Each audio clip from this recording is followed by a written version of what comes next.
ते काय नेमकं काय झालं जरा सांगा.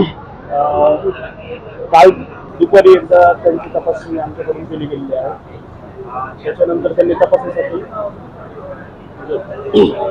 नकार दिला आहे. रात्री ब्लड शुगर लेवल किंवा ब्लड प्रेशर पल्स हे आम्हाला तपासता आलेलं आहे. आणि आज सकाळी आमच्या सकाळच्या पण नोंद बघितलं आणि आता सिनियर मॅडम आहेत त्यांच्या सूचनेनुसार आम्ही आता परत एकदा त्यांना रिक्वेस्ट केली. त्यांनी तपासणीसाठी नकार काय म्हणले बोलताना त्यांनी त्यांचे मुद्दे बोलत आहेत, परंतु तपासणीसाठी मला नकार दिला. मी एवढं काय तपासणी करायचं होतं तुम्हाला? आता जसं की कालपासून पाणी घेतलेलं नाही आहे आणि 2 दिवसापासून नंतर त्यांनी IV लाईनला पण IV सलाईन ज्यांनी घेत होतं त्यालाही त्यांनी डिनाय केलं होतं. तर अशा वेळेला पाण्याची पातळी जी आहे ती खालावत जाते, ब्लड शुगर लेवल खालावत जातं. एकंदरीत सिस्टम्स त्यामुळे